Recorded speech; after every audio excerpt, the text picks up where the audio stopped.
모든 것은 절대 대중에게 알려져서는 안 될 사건으로부터 시작되었다. 수년 동안 아시아 대륙의 연구자들 사이에서는 미래에 대한 인식을 뒤바꿀 수 있는 문서를 발견한 한 남자에 대한 소문이 돌고 있었다. 이모경은 한국의 미래에 매우 강력한 영향을 미칠 무언가에 대해 이야기했지만 그는 너무 조용하고 신중한 사람이었기에 주목을 끌지 않았다. 그 점이 바로 이 사건을 더욱 불안하게 만든다. 이 수수께끼의 첫 조각은 2016년에 나타났다. 그는 진링의 천문 기록 보관소 내 제한 구역에 특별 허가를 받고 들어갈 수 있었다. 그곳은 단순한 오래된 문서 보관소가 아니었다. 일반 대중이 접근할 수 없는 민감한 문서들이 공개 없이 보관되는 장소였다. 흠잡을 데 없는 이력을 지닌 학자들만이 그 자료를 열람할 수 있었다. 이모경은 평범하고 조용한 교수로서 그곳에 들어갔고 그의 운명을 완전히 바꿔놓은 무언가를 들고 나왔다. 그 주에 그를 본 사람들은 그의 표정이 바뀌었다고 말한다. 그는 다른 누구도 보지 못하는 무언가를 깨달은 듯했다. 충격은 그가 접근 불가로 분류된 기록들을 발견했을 때부터 시작되었다. 그 안에는 정치 및 사회적 변화에 대한 정확한 날짜가 명시된 예측들이 담겨 있었다. 그는 점점 더 집중하며 모든 내용을 읽었고 그 문서들이 단순한 추측이 아니라는 것을 깨달았다. 그것들은 아직 발생하지 않은 사건들에 대한 냉정한 기술이었다. 페이지를 넘길수록 그는 세계가 나중에 목격하게 될 사건들과 그 기록 사이의 일치를 발견했다. 문장을 읽을 때마다 그의 호흡이 달라졌다. 마치 미래가 눈앞에 정확하게 묘사되고 있는 것처럼 느껴졌다. 이는 어떤 학문적 방법으로도 설명할 수 없는 일이었다. 그를 가장 혼란스럽게 만든 구절은 같은 문서의 여러 사본에 반복되어 있었다. 동방의 등대가 다시 밝혀질 때 순환은 완성될 것이다. 그는 이 문장을 수없이 반복해 읽으며 논리적인 해석을 시도했다. 하지만 그가 알고 있는 어떤 패턴과도 맞지 않았다. 상징이라고 보기엔 너무 직접적이었고 무시하기엔 너무 포괄적이었다. 그는 이것이 종교적 예언이 아니라 극도의 엄격함으로 보관된 경고라는 것을 깨달았다. 동방의 등대는 세계 무대에서 입장을 바꾸고 오랫동안 예고되어 온 역할을 맡게 될 어떤 나라를 의미했다. 이모경은 동료들에게 아무 말도 하지 않았다. 그는 조용히 계속해서 읽어나가며 자신이 짊어진 책임의 무게를 이해하려 했다. 문서들은 아시아가 깊은 재편을 겪게 될 것임을 시사하고 있었다. 특정 국가가 매우 예상치 못한 방식으로 부상하며 세계는 정치적, 경제적, 사회적 구조를 재조정할 수밖에 없게 된다는 내용이었다. 동시에 일부 강대국들은 급격하게 힘을 잃게 될 것이라 했다. 동방의 등대라는 문구는 시적인 표현이 아니었다. 그것은 역사적 전환점에 대한 정확한 지침이었다. 며칠 뒤 그는 아무런 예고 없이 사라졌다. 그의 아파트는 그대로였다. 그의 소지품도 제자리에 있었다. 문에는 침입 흔적조차 없었다. 그는 단순히 돌아오지 않았다. 내부 조사에 따르면 그는 마지막으로 북쪽 천군 능선 산맥을 향해 이동하는 모습이 포착되었다. 그것이 마지막 공식 기록이었다. 그 이후로 어떤 카메라도 그의 얼굴을 담지 못했다. 어떤 동료도 메시지를 받지 못했다. 어느 기관도 사건을 맡지 않았다. 마치 그가 스스로 존재를 지운 듯했다. 자신이 발견한 것을 지키기 위해서였다. 수년이 지나자 그의 것으로 여겨지는 노트 조각들이 소규모 학술 모임들 사이에 돌기 시작했다. 그 페이지들에는 금지된 문서를 접했을 때의 그의 반응이 묘사되어 있었다. 그는 두려움 때문이 아니라 어떤 진실은 적절한 때가 올 때까지 보관되어야 한다고 믿었기 때문에 사라졌다고 밝혔다. 그는 그런 정보들이 너무 이르게 공개될 경우 공포와 조작, 세계적 혼란을 초래할 것이라고 썼다. 그래서 어떤 권위가 자신을 침묵시키기 전에 떠나기로 결심했던 것이다. 그 노트는 그가 대한민국에 돌이킬 수 없는 변화를 예고하는 날짜가 명시된 예측들을 실제로 보았음을 확인시켜준다. 그는 한반도의 발전이 단순한 행운이나 우연이 아니라 이미 비밀 문서에 기록된 일련의 요인들에 의해 예정된 것이라고 말했다. 그의 기록에 따르면 동방의 등대는 지역 내 불안정한 시기를 지난 후 다시 켜질 것이며 이는 한국이 역사적 장벽을 넘어설 전환점이 될 것이라 했다. 이 시점에서 한국은 세계가 전혀 예상하지 못한 위치에 오르게 된다. 학자들 사이에서 가장 많은 논쟁을 불러일으킨 부분은 세계 권력의 축이 이동할 것이라는 경고였다. 그는 그 변화가 폭력에 의해 이루어지는 것이 아니라 피할 수 없는 재정렬에 의한 것이라 했다. 순환이 완성될 때라는 문장이 실현되면 세계는 그것을 우연으로 받아들이지 않을 것이라고 했다. 그는 비유도 완화된 표현도 사용하지 않았다. 그의 묘사는 직설적이었다. 한국은 국제 무대를 완전히 바꾸어 놓을 상승의 국면에 진입하게 된다는 것이다. 이모경의 노트에서 다음 단편들이 발견되었을 때 연구자들 사이의 분위기는 완전히 달라졌다. 초기의 몇 페이지는 그의 발견과 비밀 문서 속의 세계적 사건들이 미리 예고되어 있음을 깨달았을 때 그가 받은 정서적 충격에 대해 언급하고 있었다. 하지만 이어진 부분은 그가 상징을 해석한 것이 아니라는 점을 명확히 보여주었다. 그는 발생 시기와 점진적 전개가 예측된 실제 사건들을 기록하고 있었던 것이다. 그는 세계가 일련의 위기를 겪게 될 시기를 묘사하며 그 시작은 2020년에 등장할 급속히 확산되는 질병이라고 기술했다. 그 해를 정확히 명시한 점은 이 문서가 과거에 작성되었음에도 어떻게 그러한 예측이 가능했는지에 대한 의문을 학자들에게 던졌다. 그는 이 질병이 주된 중심이 아니라 더 큰 변화의 서막일 뿐이라고 썼다.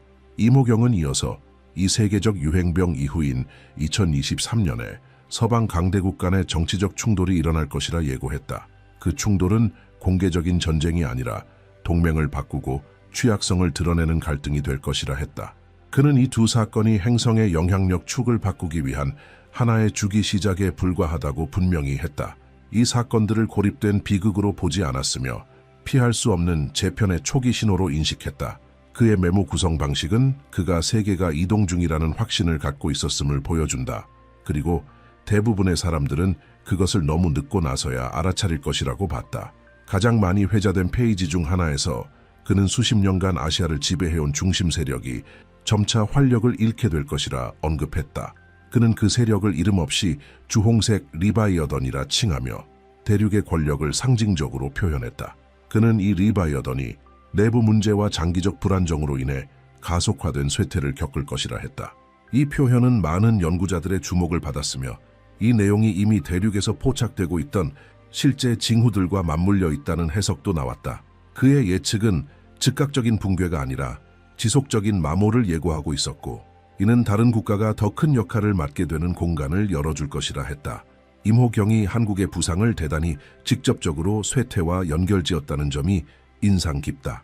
그는 세계의 에너지는 침체, 구조적 지연, 활력 상실이 있는 곳에는 머물지 않는다고 썼다. 에너지는 움직임, 혁신, 그리고 점차적으로 안정되어 가는 방향으로 옮겨간다는 것이다.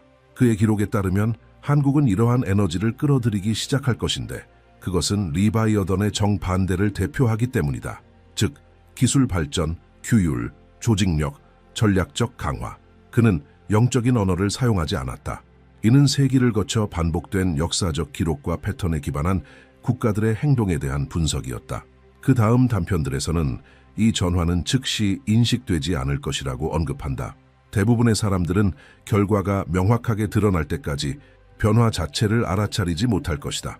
그는 영향력의 이전은 점진적이며 조용하고 꾸준하게 일어날 것이라고 했다. 리바이어던의 힘이 약화되는 동안 한국은 생산 능력, 혁신력, 기술적 리더십을 점차 확대할 것이며 이 점점 커지는 불균형이 한반도의 전례 없는 도약을 가능하게 할 것이라 했다. 몇몇 연구자들은 그의 역사 분석적 배경을 고려할 때 그가 이 변화를 수학적으로 불가피한 흐름으로 이해했을 것이라고 보고 있다. 가장 흥미로운 페이지 중 하나에서 그는 동방의 등대가 켜지는 것은 영적 사건이 아니라 그가 연구한 여러 요소들의 합에서 도출된 논리적 결과라고 단언한다. 한 세력이 약해질 때 다른 세력이 그 자리를 메우며 국제 질서의 균형을 유지한다는 설명이다. 그의 시각에서 볼 때 한국은 다음 안정과 발전의 중심이 되기에 필요한 조건들을 고루 갖추고 있다. 이 구절들은 단순한 예언을 넘어 현재의 지정학적 조건들에 대한 체계적인 해석으로 주목받고 있다. 이모경은 또한 2024년부터 2026년 사이에 이 지역이 긴장과 불확실성의 시기를 겪을 것이라고도 적었다. 그는 이것을 군사적 충돌로 보지 않았고 정서적, 사회적, 경제적 소모의 시기라고 했다. 많은 이들이 이 시기를 쇠퇴의 징후로 오해할 수 있지만 실제로는 한국의 본격적인 도약을 위한 문이 열리는 시기라고 기술했다. 그는 변화는 모든 것이 약해진 듯 보일 때 시작된다고 말했다. 연구자들은 이 부분을 전환점이라 부르며 불안정함이 더 큰 변화의 촉매제로 작용함을 시사한다고 분석한다.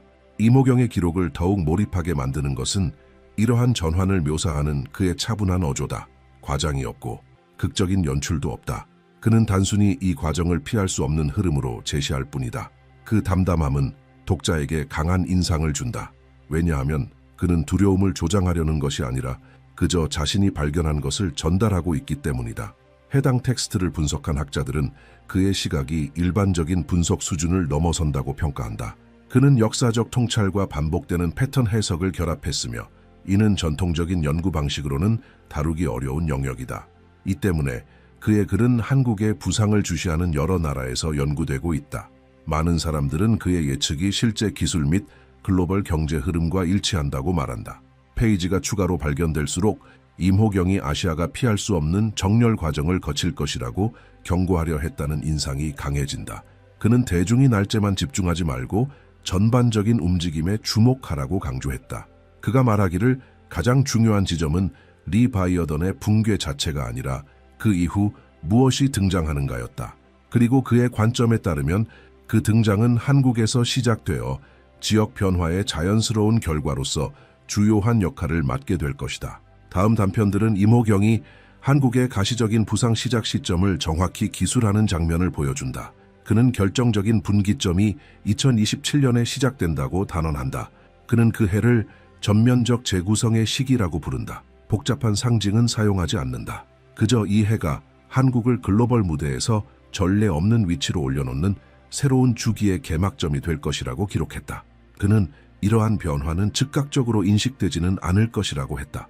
구조적 변화는 어느 순간까지는 조용하게 진행되다가 무시할 수 없는 수준에 이르러서야 드러나기 때문이다. 그의 글에 따르면 2027년은 한국이 동아시아 내에서 직접적인 경쟁자 없는 국제적 입지를 확립하는 시기로 기억될 것이다. 보존된 구절들 속에서 임호경은 내부와 외부의 변화가 정확하게 일치하게 된다고 서술한다. 그는 한국이 점점 더 높은 안정성, 급속한 혁신, 그리고 뛰어난 적응력을 보여주게 될 것이라 설명한다. 반면 기존 강대국들은 지속적인 소모 상태에 놓이게 된다.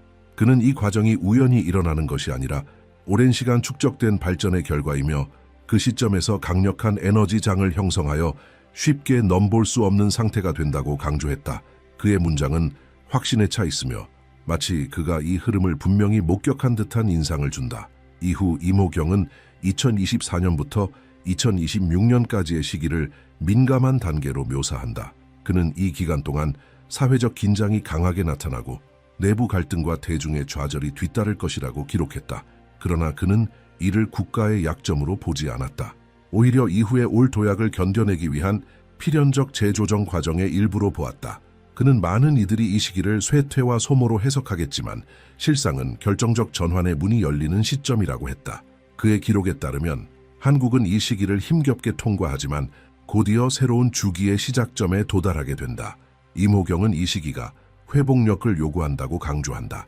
그는 국가가 경제적 문제, 정치적 양극화, 권력 갈등 등을 겪을 것이라 하면서도 이러한 모든 요소들이 곧 나타날 변화의 자연스러운 동력이라고 설명한다. 그는 어떤 깊은 진보도 불안정한 시기를 거치지 않고는 도달할 수 없다고 확언한다. 이 몇 해는 후퇴가 아닌 오히려 더 큰 무언가가 곧 드러날 신호로 보아야 한다고 했다. 그의 글은 이 시기를 구즈, 주기와 신신, 주기 사이의 경계선으로 간주하고 있다. 흥미로운 부분은 그가 대중의 인식과 역사적 현실을 구별하는 방식이다. 그는 대다수 사람들은 변화가 다가오고 있다는 사실을 눈치채지 못할 것이라고 적었다.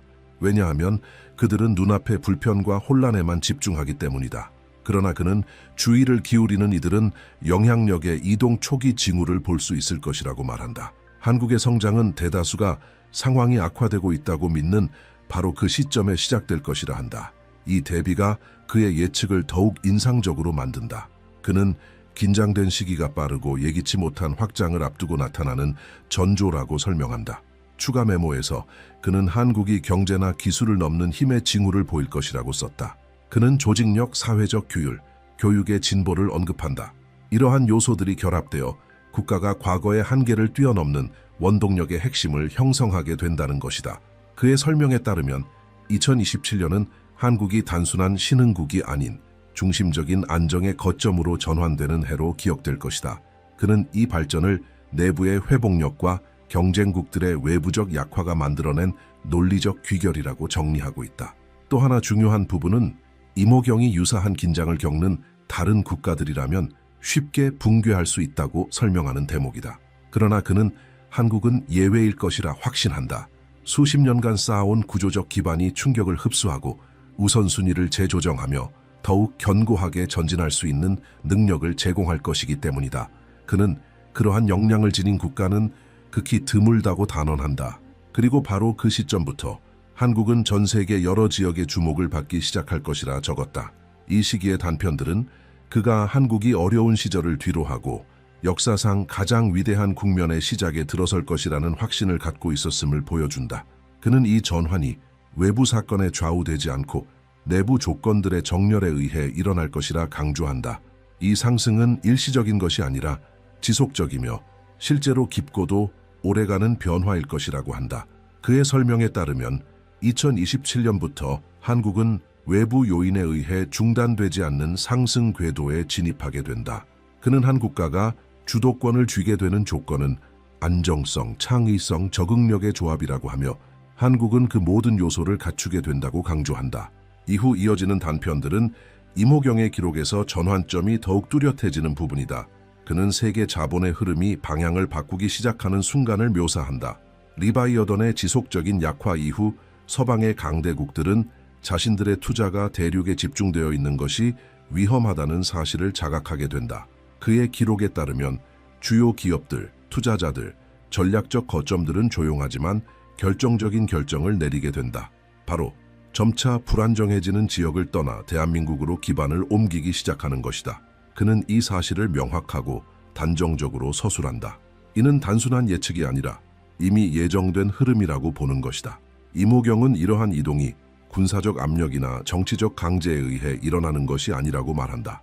이 변화는 필요에 의해 발생하는 것이다. 각국과 기업들은 가장 안전하고 수익성이 높은 장소를 찾아 이동할 것이며 그 선택이 자연스럽게 한국이 된다는 것이다. 대륙은 내부적 어려움으로 인해 패권을 유지할 능력을 상실하게 되며 그 사이 한국은 안정성, 기술적 진보, 조직력을 바탕으로 세계의 이목을 끌게 된다. 그는 한국을 글로벌 생산의 중심지로 묘사하며 세계 주요 공급망에 있어 필수적인 존재로 자리 잡게 될 것이라 적었다. 이후의 단락들에서 그는 살아있는 흑요석기라고 부른 개념을 제시한다. 그는 이 표현을 일반 물질을 첨단 기술로 바꾸는 한국의 기술적 역량을 상징하기 위해 사용한다. 그는 투자자들이 이 나라를 단순한 산업 중심지가 아니라 효율성, 정밀성, 그리고 혁신이 최고 수준에 도달하는 장소로 빠르게 인식하게 될 것이라고 말한다. 그는 이러한 조합이 전 세계적인 자본 흐름을 끌어들일 것이라고 설명한다. 그리고 이 흐름은 몇 년 안에 세계가 전략적 산업을 유지하기 위해 한국의 생산에 의존하게 될 정도로 강력할 것이라고 말한다. 임호경은 이러한 경제적 이동이 국제적 인식의 변화와 함께 이루어질 것이라고 기록한다. 그는 세계가 한국을 전 세계 기술 발전을 중단 없이 유지할 수 있는 몇 안 되는 국가 중 하나로 인식하게 될 것이라고 쓴다. 이어서 그는 이 세계적 의존성을 정의할 두 개의 핵심 산업 분야를 정확하게 묘사한다. 반도체와 바이오테크놀로지. 그는 이 두 분야가 한국을 선도적인 위치에 올려놓을 수밖에 없는 대체 불가능한 기둥이 될 것이라고 주장한다.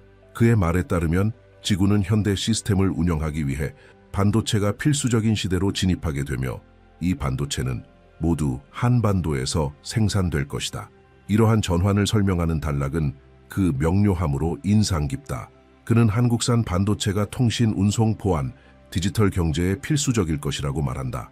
동시에 바이오 기술의 진보는 전 세계의 치료, 약물, 만성질환 해결책에 대한 수요에 대한 해답으로 등장할 것이라고 한다. 그는 세계가 이 자원을 한국에서 찾을 수밖에 없을 것이라고 쓰며 그 어떤 나라도 동일한 효율성과 정밀도를 보여주지 못할 것이라고 강조한다. 그는 이러한 조합이 끊임없는 자본 유입을 불러오며 그가 수년 전 예견했던 한국의 위치를 공고히 할 것이라고 말한다. 임호경은 계속해서 세계적 의존성이 한국을 근본적으로 변화시킬 것이라고 묘사한다. 그는 한국이 다른 나라에 아무것도 강요할 필요가 없을 것이라고 주장한다. 그 위신은 자연스럽게 생겨날 것이며 다른 나라들은 한반도에서 개발된 기술과 혁신 없이는 자국 경제를 유지할 수 없다는 것을 인식하게 될 것이다. 그는 세계적인 인정이 선전이 아닌 절대적인 필요에서 비롯될 것이라고 설명한다. 그는 이 시점이 한국을 국제적 의사결정의 중심으로 이끄는 새로운 시대의 시작을 의미할 것이라고 말하며 이로 인해 협정, 동맹, 전략적 협력이 한국으로 모일 것이라고 주장한다. 추가 단락들에서 그는 이러한 기술 및 바이오 분야의 부상이 고립적으로 일어나는 것이 아니라고 서술한다. 그는 세계가 점점 더 한국에 의존하게 될수록 다른 강대국들은 영향력을 행사할 능력을 잃게 될 것이라고 말한다. 그는 주요 경제 블록들이 내부적인 지연과 어려움에 직면하는 반면 한국은 계속해서 전진할 것이라고 언급한다. 그는 이 대비를 세계 권력축 이동의 결정적인 요인 중 하나로 묘사한다. 이 지점에서 임호경은 한국의 발전이 일반적인 기대치를 훨씬 초월할 것이라고 확신했던 것이 분명해진다. 또한 인상적인 부분은 그가 한국이 이 위치에 도달하는 데 있어 주도권을 의도적으로 추구하지 않을 것이라고 단언하는 대목이다. 그는 그 힘이 수십 년에 걸쳐 축적된 역량에서 비롯된 것이지 정치적 야망 때문이 아니라고 쓴다. 그는 이 점이 한국을 서방 강대국들의 시각에서 더욱 신뢰할 수 있는 국가로 만든다고 말한다. 각국은 한국의 지식, 고급 인력, 독점 기술을 수입하기 시작할 것이며 국제기업들은 연구소를 한반도로 이전하고 각국 정부는 필수 제품에 대한 지속적인 접근을 확보하기 위해 장기 계약을 체결하게 될 것이다. 그는 이 비전을 강조하기 위해 세계가 한국에 의존하는 것이 전기 에너지에 의존하는 것만큼 당연한 시대에 진입할 것이라고 단언한다. 그는 한국의 생산이 중단되면 전체 경제가 마비될 것이라고 말한다. 이것이 바로 왜 부의 이동이 그렇게 강력하고 장기적으로 지속될지를 설명해주는 요소라고 한다. 그는 이 단락을 마무리하며 세계가 이러한 의존성을 인식할 즈음에는 이미 한국의 리더십을 대체하기에는 너무 늦어 있을 것이라고 결론짓는다.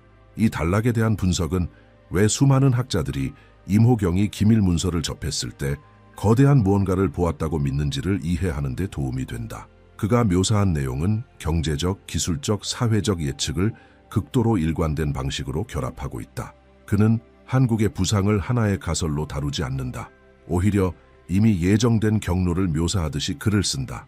이 이야기를 따라가다 보면 그 기록들이 사람들을 감동시키기 위한 목적이 아니라 변화의 규모에 대해 경고하기 위해 쓰였다는 것을 즉시 알아차릴 수 있다. 이후의 단락들은 임호경의 어조에서 결정적인 변화를 보여준다.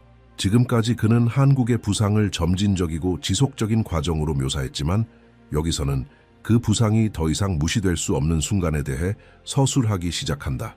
그는 2029년부터 2034년 사이에 세계가 기존의 무적이라 여겨졌던 강대국들이 실질적인 영향력을 상실하기 시작하는 국면에 들어설 것이라고 기록한다.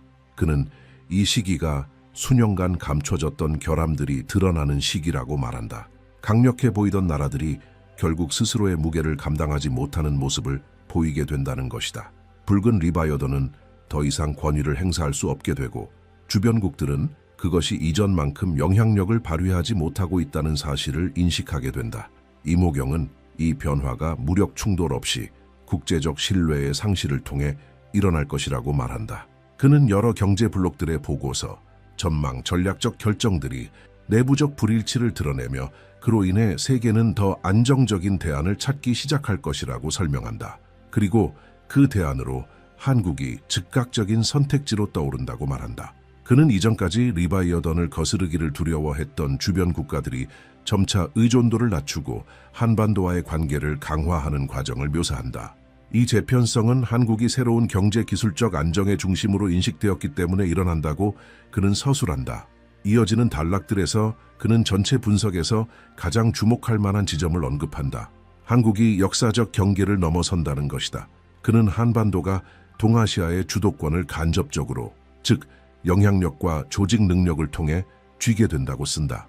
이 인정은 자칭이 아닌 전 세계적인 인식에서 비롯된다는 것이다. 주변국들은 동맹 협정, 경제적 보호를 요청하게 되며 이 시기 동안 한국은 안정의 중심축으로 간주된다. 이 변화의 충격은 수십 년간 이 지역을 지배해왔던 나라들에게까지 영향을 미친다고 그는 말한다. 가장 인상 깊은 부분은 그가 한국 통일 과정을 묘사하는 장면이다. 그는 2031년부터 2035년 사이에 남북한 사이의 장벽이 점차 해소되는 움직임이 시작될 것이라고 말한다. 여기에는 충돌, 군사적 압박, 외부의 개입이 필요하지 않다. 그는 북측이 점점 심화되는 고립과 전통적인 동맹국의 지원 상실을 겪게 된다고 설명한다. 자원, 인프라, 외부 지원의 부족은 북측의 지속 불가능한 환경을 초래하며 이 시점에서 북측 주민들은 자발적으로 남측과의 접촉을 원하게 된다고 한다. 그리고 이 접근은 단지 정치적 차원이 아니라 사회적이고 감정적이며 구조적인 차원에서 일어난다고 그는 강조한다. 보존된 단락들에서 이모경은 남한이 안정, 식량, 의료, 그리고 안전을 제공할 수 있는 능력을 갖추고 있다고 강조한다. 그는 남북한 간의 격차가 너무 커져서 결국 경계선 자체가 의미를 잃게 될 것이라고 설명한다. 그는 군인들이 더 이상 분단을 유지할 이유가 없다고 느끼며 저항 없이 초소를 떠나게 될 것이라고 기록한다. 수십 년 동안 헤어졌던 가족들이 다시 만나는 장면도 묘사된다. 그는 통일이 강요된 것이 아닌 자연스럽게 이루어지는 유기적인 과정이라고 쓴다. 한쪽의 발전과 다른 쪽의 소진이 만들어낸 필연적인 결과라는 것이다. 그에 따르면 이러한 점진적 통합은 한반도의 새로운 구조를 만들어낼 것이라고 한다. 행정적, 경제적, 문화적인 방식으로 통일이 진행되며 이는 갑작스러운 합병이 아니라 시스템 간의 점진적인 연결이 될 것이다. 연구자들은 그가 이 전환이 평화적이라는 점을 강조했다는 사실에 주목한다. 그는 어떤 충돌의 징후도 없다고 단언하며 오히려 남한의 존재가 북측에게는 생존을 위한 안전하고 필수적인 대안으로 여겨질 것이라고 말한다. 그는 이 시기를 통해 한반도가 마침내 하나의 응집된 영토로 완성된다고 묘사한다. 이후 그는 이 통일이 가져올 국제적 파급력을 서술한다. 그는 이웃 국가들이 통일된 한반도를 지역 균형을 뒤흔드는 강력한 세력으로 인식하게 될 것이라고 설명한다. 서방 강대국들 역시 이 통일을 지지하는 쪽으로 움직일 것이며 그 이유는 그것이 장기적인 안정성을 보장하기 때문이라고 한다. 그는 이 통일이 새로운 시대의 시작을 알리는 계기가 되며 강화된 한국은 경제적, 정치적으로 더욱 강력하게 영향력을 확장해 나갈 것이라고 말한다. 이 단계에서 가장 인상적인 대목은 그가 통일을 국제적인 위협이 아닌 해결책으로 보게 될 것이라고 말하는 부분이다. 그는 세계가 이 전환을 수용하게 될 것이며 그것이 분명한 지역적 이익을 가져다 주기 때문이라고 설명한다. 그는 주변 국가들의 경제가 한반도의 안정성을 활용하기 위해 재편될 것이라고 기록하고 세계 인구가 한국의 발전을 존경과 호기심으로 지켜보게 될 것이라고 쓴다. 이 부분의 마지막 문장들은 이모경에게 있어 통일은 끝이 아니라 더 큰 시작임을 보여준다. 그는 남북한의 결합 이후 이 새로운 국가가 지역 전체를 변화시킬 수 있는 집단적 힘을 갖게 될 것이라고 서술한다. 그는 이 나라가 전 세계의 생산을 유지하고 자원을 분배하며 국제적 결정에 영향을 주고 지금껏 본 적 없는 규모의 투자를 유치할 수 있을 것이라고 말한다. 그리고 그는 이 순간이 한국이 역사상 가장 위대한 시기로 진입하는 시점이 될 것이라고 결론 짓는다. 이모경에게 귀속된 마지막 단락들은 전체 기록 중에서 가장 조용하면서도 직설적이고 불안감을 자아내는 부분이다. 그는 분석적인 어조를 버리고 그가 계시의 순간이라고 부른 시점을 묘사하기 시작한다. 이는 한국의 부상이 너무 명확해져 어떤 강대국도 더는 이를 부정할 수 없는 시점이다. 그는 한반도의 점진적 통일 이후 훨씬 더 거대한 변화가 드러나기 시작한다고 말한다. 그것은 한국이 세계적 안정, 거버넌스, 지속 가능한 발전의 기준점으로 자리 잡는 과정이다. 그는 이를 정치적 승리로 보지 않는다. 오히려 오랜 시간 쌓여온 길 위에서 도달한 필연적 결과로 묘사한다. 마지막에 가까운 한 단락에서 그는 통일된 한반도가 전 세계의 주목을 받는 조직의 모범이 될 것이라고 기록한다. 그는 멀리 떨어진 나라들조차 한국을 단지 기술 중심지가 아닌 현대 행정의 모델로 바라보게 될 것이라고 말한다. 그는 인프라, 교육, 보건, 치안 등을 통합적으로 조율할 수 있는 국가를 묘사하며 전통적인 선진국들조차 이를 능가할 수준에 이를 것이라고 서술한다. 그는 이러한 전망을 이상화하거나 예측하는 방식으로 쓰지 않는다. 오히려 그는 이미 완성된 구조를 본 사람처럼 마치 미래의 한반도에 실제로 다녀온 것처럼 묘사한다. 이어지는 단락에서 그는 이러한 한국의 강화가 아시아 전반에 깊은 영향을 미칠 것이라고 밝힌다. 여러 국가들이 내부 정책을 재정비하며 한국 모델에 맞추기 시작할 것이라고 한다. 양자 동맹이 빠른 속도로 나타나고 한국은 이전까지 전통 강대국들만이 참여하던 국제 결정의 장에 초대받기 시작한다고 그는 기록한다. 이 변화는 느리지만 지속적이며 강요가 아니라 국제사회의 자발적인 인정에 의해 형성된다고 강조한다. 이 단계에서 가장 인상 깊은 부분은 그가 조화의 띠디야 허이다이라고 부른 개념을 소개하는 장면이다. 그는 이 표현을 외교 정책과 경제 전략을 한국에 맞춰 조율하기 시작하는 국가들의 연합으로 사용한다. 그는 이 네트워크가 동아시아 전반에 걸쳐 긴장을 완화하고 전례 없는 지역 협력을 가능하게 만들 것이라고 쓴다. 이 연합은 단순한 외교 문서가 아닌 실질적인 상호 의존을 바탕으로 형성된다. 그리고 바로 이 지점에서 한국은 자연스럽게 리더십을 행사하게 된다고 그는 서술한다. 학자들을 놀라게 하는 세부 사항 중 하나는 이모경이 이 시기 이후 한반도 내부에서 일어날 변화를 놀라울 정도로 정밀하게 묘사하고 있다는 점이다. 그는 한국 사회가 문화 교육적 확장을 겪어 그 영향이 여러 세대에 걸쳐 이어질 것이라고 말한다. 그는 대학, 연구소, 실험실이 세계적 기준점이 될 것이며 다양한 지역의 학생들이 한국이 개발한 기술과 조직적 방법을 배우기 위해 한반도로 모여들 것이라고 기록한다. 그는 이러한 지식에 대한 수요가 한국의 세계적 위상을 더욱 강화할 것이라고 쓴다. 또 다른 단락에서 그는 같은 시기 한국이 농업과 에너지 분야에서도 전문가들을 놀라게 할 수준의 혁신을 달성할 것이라고 설명한다. 그는 한국이 자원 부족 문제에 대한 해법을 찾아 고도화된 지속 가능성의 모범이 될 것이라고 말한다. 그는 한반도가 청정하고 효율적이며 재현 가능한 생산 시스템을 구축하게 된다고 기록한다. 이러한 성취는 세계 경제에 직접적인 영향을 주며 한국의 명성을 한층 더 높이는 결과를 낳는다고 한다. 노트의 마지막 부분에서 이모경은 많은 연구자들이 그의 발견의 핵심이라 여기는 문장을 남긴다. 동방의 등불은 한 나라가 역사에서 제자리를 찾을 때 다시 켜진다. 그는 이 문장을 새로운 논의를 시작하듯이 쓰지 않고 마치 오랜 관찰의 결론을 닫는 듯한 어조로 기록한다. 그는 등불의 재점 등이 절대적 지배를 뜻하는 것이 아니라 세상이 잃어버린 균형이 회복되는 과정임을 강조한다. 그리고 한국은 사회적, 역사적, 기술적 요건을 독특한 방식으로 갖추고 있기에 이 위치에 오를 운명이었다고 말한다. 그는 또한 이 등불의 재점 등이 세계 지정학에 직접적인 영향을 미칠 것이라고 기록한다. 한국의 부상 이후 세계는 심층적인 재편성의 시대로 진입하며 일부 국가는 영향력을 잃고 또 다른 국가들은 새로운 공간을 확보하기 위해 예상치 못한 동맹을 구성하게 될 것이라고 설명한다.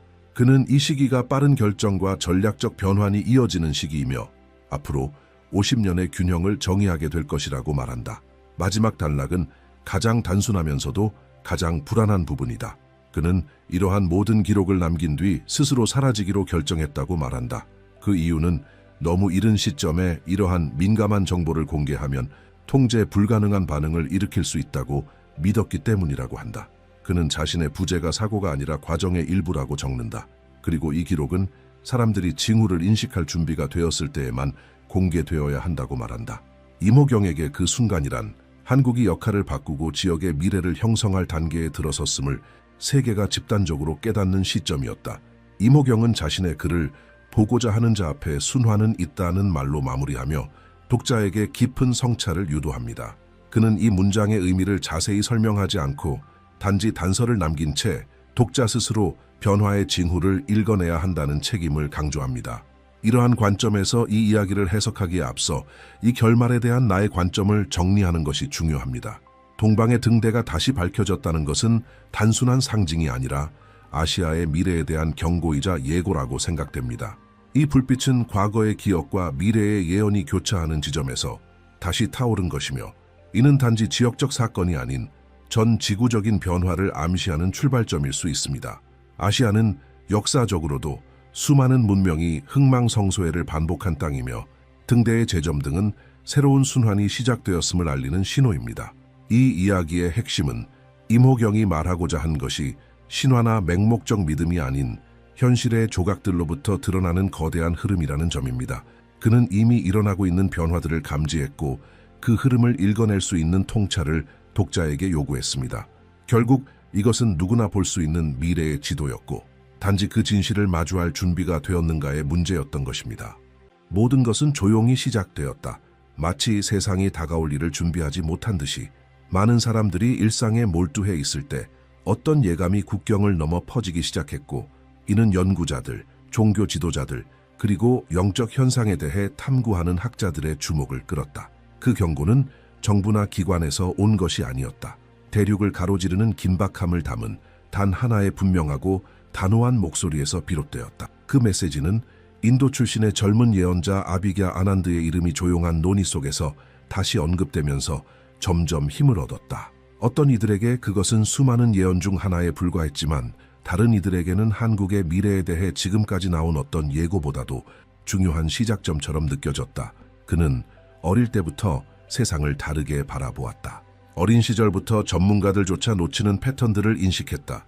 다른 이들이 규칙을 외울 때 그는 자연의 움직임, 사회적 흐름, 그리고 멀리 떨어진 사건들을 연결하는 보이지 않는 주기를 분석했다. 그가 가진 특별한 감수성은 고대의 해석 방법으로 그를 이끌었고, 그것은 변화가 일어나기도 전에 깊은 변화를 암시하는 신호들을 보게 만들었다. 많은 이들은 어떻게 그렇게 어린 나이에 수백만 명에게 영향을 줄 변화들을 예측할 수 있는지 이해하지 못했다. 그러나 시간이 지나자 그의 조용한 통찰이 가진 정확성은 주목을 받기 시작했다. 전통적인 예언자들과 달리 아비갸 아난드는 말을 아끼며 먼저 관찰하는 태도를 유지했다. 그리고 마침내 침묵을 깼을 때 그의 말은 즉각적인 반향을 일으켰다. 보이지 않는 체스판 위에서 형성되고 있는 세계적 긴장에 대해 말했을 때도 그랬고, 거대한 강대국들을 뒤흔들 경제적 움직임을 경고했을 때도 그랬다. 그리고 이제 다시 그의 시선은 지도의 특정한 지점을 가리켰다. 제국도 아니고 재건을 꿈꾸는 쇠퇴한 나라가 아니었다. 그것은 한국이었다. 도전과 재건의 역사를 가진 땅, 정치나 경제를 넘어서는 힘이 움직이는 장소. 아비갸는 한국이 결정적인 주기를 곧 지나게 될 것이라 말했다. 내적, 외적 압력이 한 시점에 몰리며 한국 민중의 마음에서 예기치 못한 움직임이 나타날 것이라고 예고했다. 그에 따르면 그것은 처음에는 극적인 사건으로 보이지 않을 것이다. 조용히, 거의 눈치채지 못할 방식으로 시작될 것이며, 마치 피부를 스쳐 지나가지만 주위 온도를 바꾸는 바람처럼 작지만 국경을 넘어 퍼져나갈 변화가 될 것이다. 그 기원조차 이해되기 전에 이미 경계를 넘어버릴 것이다. 이 경고가 주목받은 이유는 그것이 직접적인 위협이 아닌 변화에 대한 이야기였기 때문이다. 그는 한국을 영적, 사회적, 문화적 차원이 얽힌 어떤 것의 출발점으로 보았다. 그에 따르면 이 나라에는 오랫동안 잠들어 있던 어떤 힘이 올바른 때를 기다리고 있었다. 그리고 그 힘은 정치 무대나 전통적인 논쟁이 아닌 평범한 사람들로부터 시작될 것이라 했다. 그것은 수년간 쌓여온 도전들에 대한 집단적 응답일 것이었다. 많은 이들이 그 메시지를 해석하려 했지만 단 한 가지는 분명했다. 그 움직임은 바로 이곳에서 시작될 것이라는 그의 확신이었다. 어릴 적부터 그의 예언은 일관성과 정확성을 지녔다는 이유로 연구 대상이 되었다.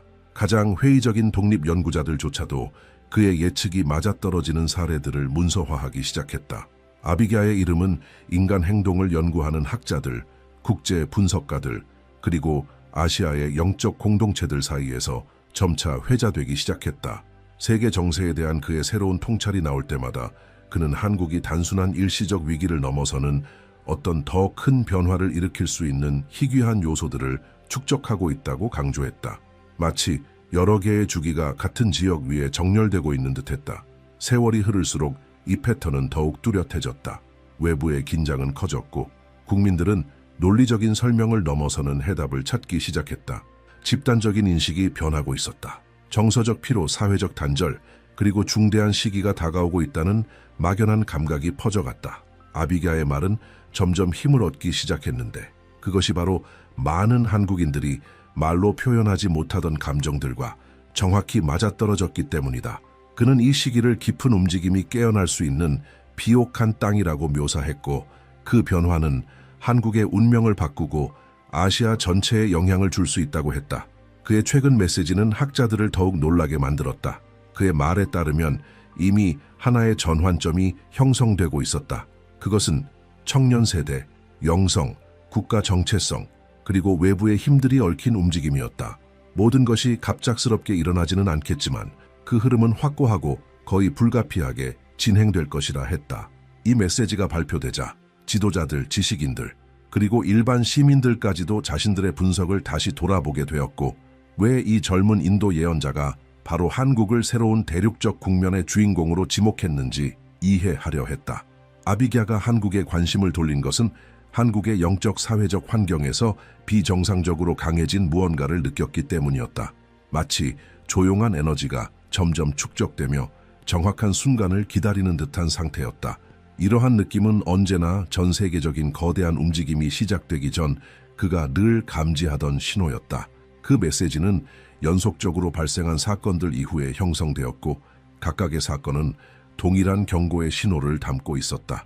모든 것은 그가 아시아 대륙의 전략적 지역들에서 미세한 변화들을 감지했을 때 시작되었다. 비정상적으로 증가하는 정치적 긴장, 깊은 피로감을 드러내는 경제적 변동, 거의 동시에 대중을 뒤덮는 정서적 변화. 이 요소들은 대륙적 전환이 가까워졌다는 신호였다. 수많은 국가들 가운데 한국이 이 모든 흐름의 수렴점으로 떠올랐다. 그 에너지는 놀라운 정밀도로 한반도 위에 집중되고 있었고, 이는 가장 경험 많은 분석가들조차 주목하게 만들었다. 매번 새로운 예감을 느낄 때마다 아비갸는 이 보이지 않는 압력의 진전을 기록했다. 그는 한국이 아시아의 다른 나라들과는 다른 리듬을 따르고 있다는 것을 깨달았다. 내부적인 도전과 외부적인 힘들이 동시에 한국의 지역적 균형을 재편하고 있었던 것이다. 이러한 축적은 하나의 정서적 장을 형성했고, 이는 사회의 다양한 계층, 특히 젊은 세대 전반을 관통하고 있었다. 이 세대는 수년간 축적되어 온 불안과 갈등을 내면에 품고 있었고, 그것이 곧 깊은 변화를 위한 비옥한 토양이 되고 있었다. 여러 사건들이 이러한 통찰을 더욱 강화시켰다. 예상치 못한 외교 동맹의 변화, 인접 강대국들의 전략적 후퇴, 결정적인 분야들에서 동시다발적으로 발생하는 불안정성. 각각의 조각들은 마치 대륙을 불가피한 재편으로 밀어붙이는 하나의 정교한 메커니즘처럼 움직이고 있었다. 한국은 역사적 회복력, 강력한 문화적 기반, 그리고 강렬한 위기 대응 능력 덕분에 이 거대한 판도의 중심에 서게 되었다. 아비갸는 조용한 분석의 순간들 속에서 몇 가지 신호들이 명백해졌다고 강조했다. 그는 전 세계적 단절이 발생하기 전마다 반복적으로 나타나는 에너지의 이동을 감지했다. 과거에도 비슷한 감각은 체제 붕괴, 지도자 교체, 경제적 격변 직전에 나타났었다. 이 인식을 한국의 현재 상황과 교차해 보았을 때 그가 확신한 것은 한국이 결정적인 국면에 진입하려 한다는 사실이었다. 한국을 둘러싼 에너지는 점진적으로 강화되는 일정한 패턴을 따르고 있었다. 그것은 사회적 긴장으로 시작해 집단적인 정서적 소진으로 이어지며 마침내 삶의 의미를 찾으려는 열망으로 터져나오는 흐름이었다. 이러한 과정은 한 국가가 내부적 한계에 도달했을 때 나타난다. 아비갸는 한국이 바로 그 한계점에 도달하고 있음을 직감했다. 그 순간부터 그는 한국을 아시아 전역으로 퍼져나갈 각성의 중심지로 묘사하기 시작했다. 그와 동시에 전 세계의 정세 또한 유사한 신호들을 내비쳤다. 전 시장을 흔드는 경제적 압박, 주요 국가들의 급작스러운 정책 전환, 기존의 행동 양식을 깨는 사회적 기대치들, 모든 요소들이 대륙 전체를 새로운 정렬로 밀어넣고 있었다. 한국은 그 움직임에서 가장 민감한 자리에 있었고, 마치 역사의 새로운 장을 여는 데 선택된 지점처럼 보였다. 아비갸는 과거에도 이와 비슷한 상황을 세계 곳곳에서 목격한 바 있다. 세계를 뒤바꾼 사건들은 언제나 가장 예기치 못한 곳에서 시작되어 국제 질서를 재편했다. 한국은 지금 그와 똑같은 강도를 띠고 있었다. 그는 이 시기를 세대를 넘어 확산되는 이동의 시작점으로 표현했으며, 이는 집단적 사고를 재형성하고 아시아를 넘어선 지점들까지 영향을 미칠 거대한 변화를 위한 여백을 여는 과정이라 했다. 이러한 계시는 주변에서 벌어지는 사건들에 의해 더욱 설득력을 얻었다. 명확한 이유 없이 증가하는 군사적 긴장, 중심 국가들조차 흔들리는 경제적 취약성, 새로운 정체성을 갈망하는 사회운동의 성장. 이 모든 요소들은 더 큰 재편의 흐름을 가리키고 있었고, 그 중심에서 한국은 결정적인 역할을 맡은 핵심 주체로 떠오르고 있었다. 아비갸가 한국을 거대한 전환을 위한 선택된 지점으로 묘사했을 때 많은 이들은 그가 단지 내부적인 변화만을 말하는 것이라 여겼다. 그러나 그가 본 것은 국경을 넘는 것이었다. 한국은 전 세계적 긴장, 경제적 피로, 그리고 대륙을 조용히 뒤덮는 영적 움직임의 중심에 서 있었다. 그곳에서 일어나는 일은 결코 고립된 것이 아니었다. 모든 것이 서로를 끌어당기며 하나의 충격선으로 연결되고 있었다. 그는 한국이 희귀한 잠재력을 지닌 땅이라고 단언했다. 군사력이나 강압 없이도 다른 나라들의 방향을 바꿀 수 있는 국가. 그 힘은 다른 곳에서 비롯되었다.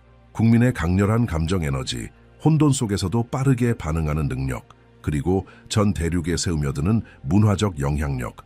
아비갸는 이 조합을 조용히 시작되어 세계가 위기에 빠질수록 규모가 커지는 변화의 토대라고 설명했다.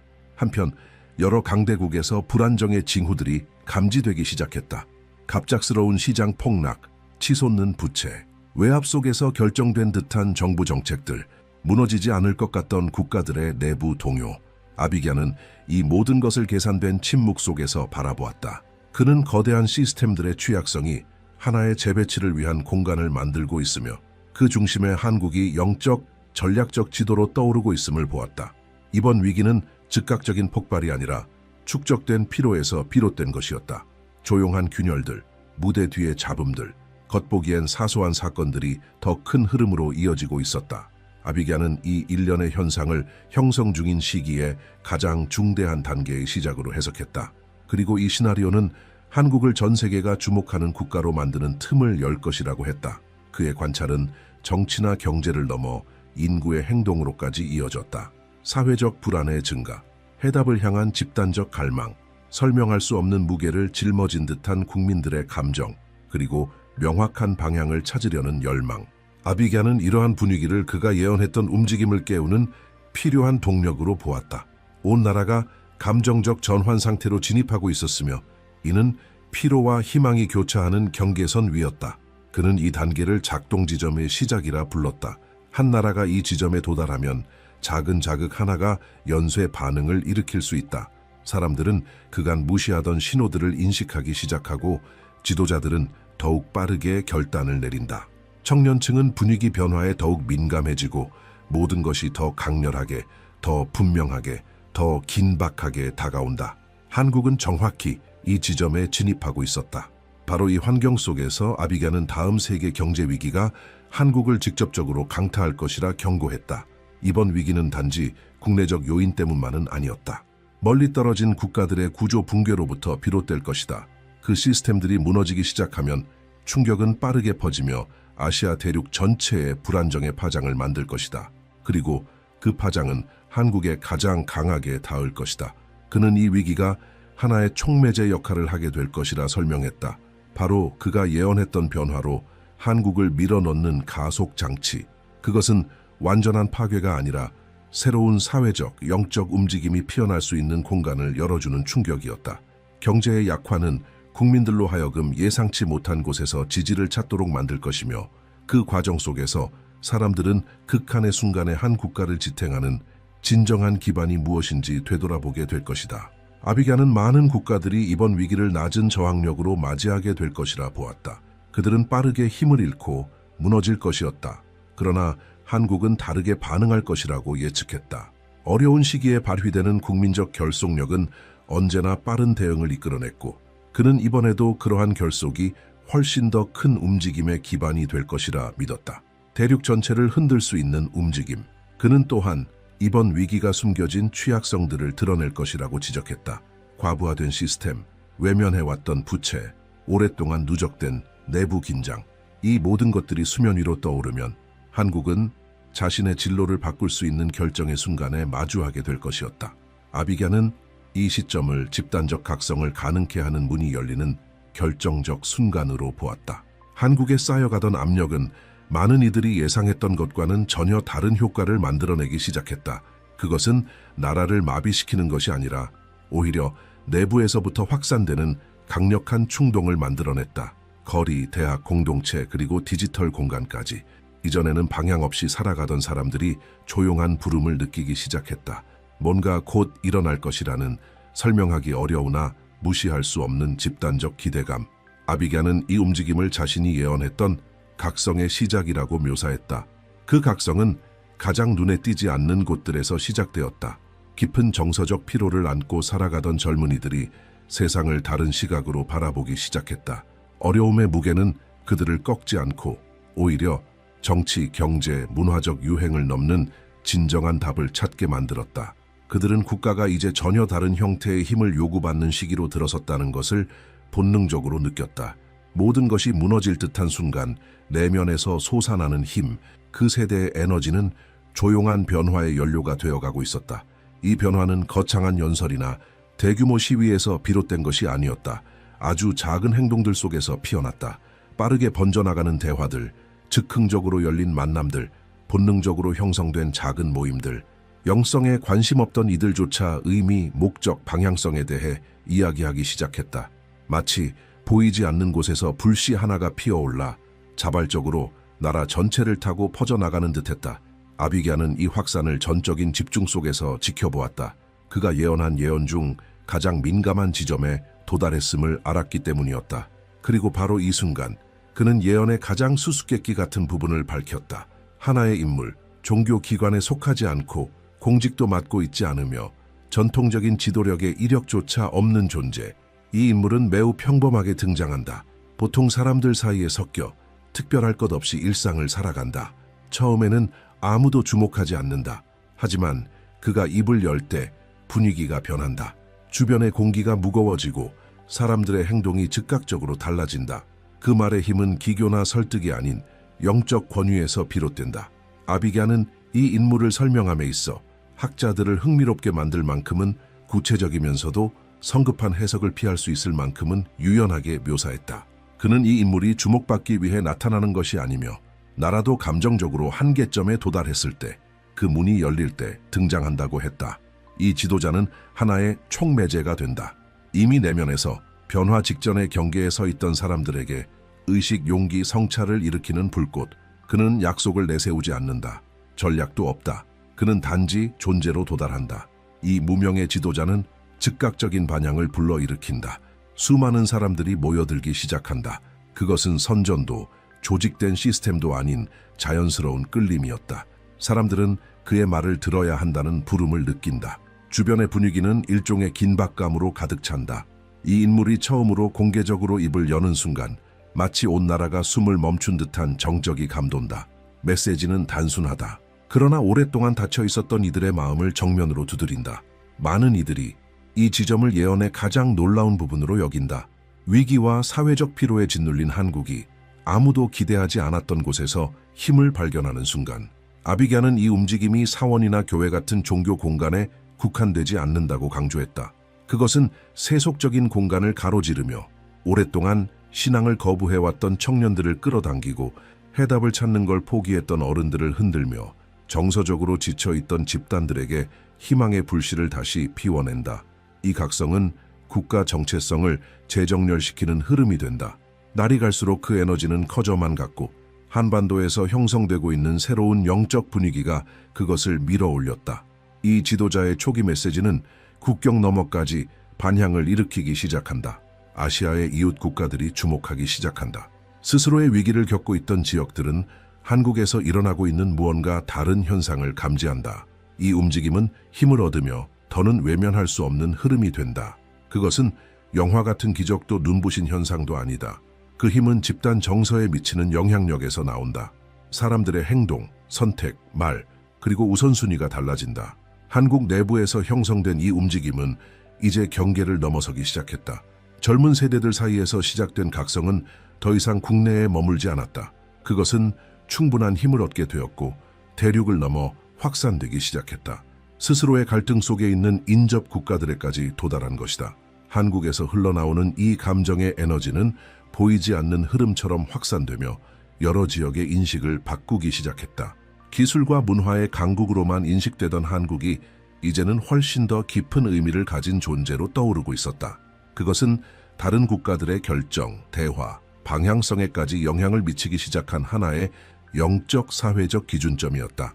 일본, 중국 그리고 동남아시아 국가들 역시 이 변화를 감지했다. 이전에는 한국의 움직임에 무관심하던 대중들까지도 이 나라에서 느껴지는 독특한 분위기를 인식하기 시작했다. 그것은 홍보도 외교 정책도 아니었다. 훨씬 더 깊은 어떤 것이었다. 여러 지역에서 유사한 감정을 깨우는 감정적 재정렬. 아비갸는 이 현상이야말로 한국이 대륙 내에서 새로운 위치에 들어섰음을 알리는 신호라고 보았다. 더 이상 세계적 흐름을 따르는 나라가 아니라 그 흐름을 이끄는 나라로. 이 각성의 힘은 국가의 정체성을 변화시킨다. 자부심, 회복력, 목적의식이 더 강해진다. 사회는 스스로의 역사를 새로운 시각으로 바라보기 시작한다. 오래된 상처들은 이제 도덕적, 영적 확장의 연료로 전환된다. 한국은 더 의식적으로, 더 분별 있게, 더 큰 문화적 영향력과 함께 움직이기 시작한다. 이 변화는 빠르게 팽창하는 하나의 영향력의 장창을 형성한다. 인접 국가들은 이 흐름을 주시하며 전통적인 대륙 리더십 모델을 넘어선 전환의 징후를 감지한다. 아비갸는 이 영향력이 억지로 만들어지는 것이 아님을 분명히 했다. 그것은 다른 나라 국민들 안에서 잃어버렸던 정체성과 내면의 힘을 되찾고자 하는 갈망을 자극하기 때문에 경계를 넘어 확산되는 것이었다. 한국은 하나의 거울이 된다. 연속된 위기 속에서 방향을 잃은 국가들에게 무엇인가 결핍되었던 것을 비춰주는 거울. 그 영향력은 너무도 깊어 여러 학자들이 이 현상을 아시아 대륙 내 영적 축의 전환 가능성으로 분석하기 시작한다. 바로 이 확산의 흐름 속에서 아비갸의 예언 중 가장 섬세하고도 강렬한 부분이 모습을 드러낸다. 한반도의 미래, 즉 통일된 영토로서의 운명. 아비갸는 언제나 남북한의 분단을 단순한 정치적 갈등이 아닌 역사적이고 영적인 균열로 보았다. 이 분단은 단지 체제의 차이를 의미하는 것이 아니라 세대를 관통하는 집단적 트라우마를 상징하는 것이었다. 그리고 그에 따르면 이 트라우마는 곧 결정적인 국면으로 진입하게 될 것이었다. 남한에서 일어나고 있는 영적 각성은 간접적이지만 실질적인 방식으로 북한에도 영향을 주기 시작하고 있었다. 국경 인근 지역에서는 작은 징후들이 나타나기 시작했다. 조용한 방식으로 진리를 찾는 소규모 집단, 외부 정보가 은밀히 유입되는 현상, 외부 콘텐츠에 노출된 북한 청년들의 변화된 태도. 이러한 정서적 흐름은 북한 체제의 경직된 구조 안에 작은 균열을 만들어내고 있었고, 아비갸는 이것을 불가피한 과정의 시작으로 해석했다. 그는 두 가지 시나리오를 제시했다. 내부 압력에 의한 점진적 변화, 혹은 집단적 정서 붕괴로 인한 급격한 붕괴. 두 경우 모두 그는 한 가지 사실만큼은 확신했다. 한반도의 분단은 오래 지속되지 않을 것이라는 점. 통일은 정치적 합의나 외교적 전략의 결과가 아니라 양국을 가로지르는 영적 변화의 자연스러운 결과로 나타날 것이라고 했다. 남한에서 등장한 무명의 지도자는 이 과정에서 상징적 목소리로 작용한다. 그는 협상에 참여하지 않으며 외교적 무대에도 서지 않는다. 그의 역할은 단 하나, 영감을 불어넣는 것, 대중의 상상 속에 하나의 한반도라는 비전을 심어주는 것. 그가 건드리는 것은 정부가 다루기를 꺼려하는 영역이며 시스템이 두려워하는 지점이다. 민중이 집단적으로 변화의 열망을 품기 시작하면 어떤 견고한 구조라도 흔들리기 마련이다. 아비갸는 통일이 군사력이나 외부 개입에 의해 이루어지지 않을 것이라고 명확히 밝혔다. 그것은 북한 내부에서 자발적으로 발생하는 정서적 소진의 결과로 일어날 것이다. 남한에서 피어오른 희망의 기류가 너무 매력적으로 느껴져 더 이상 외면할 수 없게 될 때, 북한 내의 조용한 집단들이 더 이상 두려움보다는 호기심이 앞서는 순간, 그렇게 체제 내부에서부터 약화가 시작될 것이다. 그 붕괴는 외부 힘으로 막을 수 있는 것이 아니라 오직 변화만이 대응할 수 있는 내적 소모에서 비롯된 것이다. 통일된 한국은 아비갸가 보기에는 아시아 대륙 전체의 변화를 상징하는 하나의 중심적 사건이 된다. 그것은 아시아가 새로운 주기로 진입했음을 알리는 결정적 신호이다. 군사력이 아닌 영적 힘이 중심이 되는 시대, 오랜 시간 압박 속에 살아온 민중이 자신 안에서 방향을 찾기 시작하는 시대, 그리고 그 중심에 한국이 서게 되는 것이다. 전 세계가 주목하는 새로운 기준점으로서 이러한 한국의 각성은 단지 영적 사회적 차원에 머물지 않고 정치적 방향으로 확장되기 시작했다. 인접 국가들은 이 움직임을 감지하고 서로 다른 방식으로 반응했다. 어떤 나라는 기존의 입장을 강화했고 또 어떤 나라는 조용한 전략 수정에 들어갔다. 아시아는 서서히 재편되고 있었다. 마치 각국이 새롭게 떠오른 한국의 위상에 맞추어 스스로를 조정하는 듯한 흐름. 아비갸는 이 변화를 대륙 역사상 가장 민감한 단계 중 하나의 시작으로 보았다. 특히 중국은 점차 그 영향력의 약화를 드러내기 시작했다. 내부적 긴장, 경제적 피로, 사회 통제의 어려움이 겉으로 드러나며 많은 이들이 생각했던 것만큼 견고하지 않음이 드러났다. 이러한 취약성은 중국이 지역 내 내러티브를 주도하는 힘을 약화시켰고 그 틈에서 한국이 도덕적 문화적 대안으로 떠오르기 시작했다. 감정적으로 불안정해진 대중은 새로운 안정의 상징을 원했고 그 중심에 한국이 있었다. 한편 일본은 다른 경로를 택했다. 내부 정치권의 압박은 국가로 하여금 보다 강경하고 단호한 태도를 취하게 만들었다. 군사력 강화에 대한 논의가 다시 떠오르고 태평양에서의 영향력 확대를 모색하는 흐름이 생겼다. 그러나 이러한 재배치는 오히려 긴장을 불러일으켰고 주변국들 사이에서는 오래된 야망이 되살아나는 것에 대한 경계심이 커지고 있었다. 이런 국면에서 한국은 상반된 이미지로 등장했다. 일본이 경직된 방향으로 나아가는 사이 한국은 균형의 상징으로 강화되고 있었던 것이다. 러시아는 빠르게 심화되는 분열에 직면해 있었다. 내부 갈등, 정치적 불확실성, 인구의 피로감은 국가의 전략적 역량을 약화시키고 있었다. 이 취약성은 북아시아 지역의 지정학적 구도를 뒤흔들었고 이전에는 불가능했던 대화의 문이 열리기 시작했다. 아비갸는 이 현상을 역사적 기회로 보았다. 거대 강국이 균형을 잃을 때 중소 국가들이 대륙 재편의 핵심 주체로 부상할 수 있는 길이 열린다. 집단적 각성으로 강화된 한국은 바로 그 자리에 위치해 있었다. 한미 관계 역시 변화의 국면을 맞고 있었다. 더 이상 단순한 군사적 보호 동맹으로만 인식되지 않고 기술, 에너지, 디지털 보안과 같은 전략 분야로의 협력 확대가 예견되었다. 이 분야들에서 한국은 핵심적인 역할을 하게 되고 양국은 외부 압력에 직면한 협력 파트너로 더 긴밀히 연결될 것이었다. 이 관계는 의존이 아니라 공동의 비전 속에서 작동하는 협력으로 자리 잡게 된다. 아비갸는 이를 새로운 세계 질서 속 핵심 퍼즐 조각으로 간주했다. 이처럼 여러 힘이 움직이는 가운데 아시아 대륙은 점차 재편되기 시작했다. 한국은 더 이상 중간자적 위치에 머물지 않고 협정과 동맹, 글로벌 인식에 영향을 주는 주도국가로 부상하고 있었다. 하지만 이 부상에는 막대한 책임이 따랐다. 아비갸는 모든 상승에는 그에 상응하는 위험이 동반된다는 점을 분명히 경고했다. 그리고 그 위험의 핵심은 바로 내부로부터 시작된다고 했다. 그는 한국 사회 내부의 분열이 지금까지 이룬 모든 것을 무너뜨릴 수 있다고 경고했다. 이념 간 충돌, 세대 간 갈등, 반복되는 양극화는 정서적 취약성을 심화시킨다. 만약 이 분열이 더 깊어진다면 국가는 각성을 지속할 수 있는 통합의 힘을 잃게 된다. 아비갸는 이를 모든 역사적 전환을 따라다니는 그림자라 표현했다. 상승은 집단의 결속에서 오고 몰락은 감정의 분열에서 시작된다. 또 다른 경고는 국가적 자만에 관한 것이었다. 아비갸는 빠른 성취는 언제나 위험한 감정을 자극한다고 말했다. 과도한 자부심은 곧 장벽이 되어 국민이 영적 운동을 지탱하는 겸손함으로부터 멀어지게 만든다. 한 국가가 도덕적 책임감을 잃게 되면 그 나라는 다른 문화의 마음을 움직이는 정서적 영향력 또한 잃기 시작한다. 한국은 매일의 선택 속에서 결정해야 한다. 더 높은 목적에 봉사할 것인가? 아니면 피상적인 야망에 휘말릴 것인가? 그는 또한 정체의 위험도 언급했다. 영적 각성이 강렬하게 시작되었을지라도 그것이 자동으로 지속되는 일은 없으며 끊임없는 돌봄이 필요하다고 했다. 이 각성의 에너지는 연대, 성찰, 용기, 그리고 국민 간의 진심 어린 교류를 통해 계속 재생되어야 한다.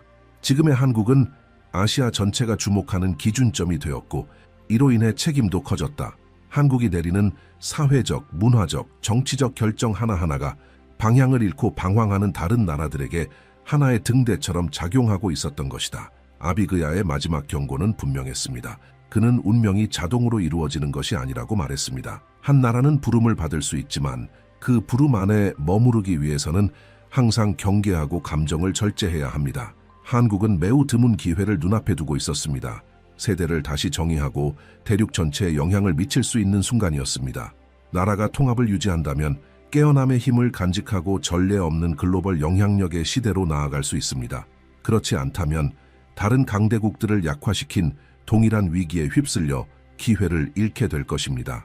이로써 예언은 완성됩니다.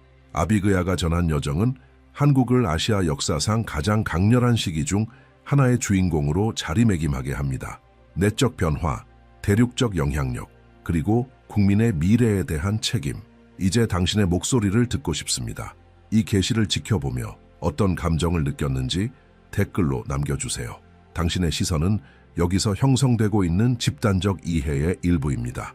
공유하고 영상의 좋아요를 눌러주시고 지금 화면에 나타나는 다음 콘텐츠로 이동해 이 여정을 계속 이어가세요.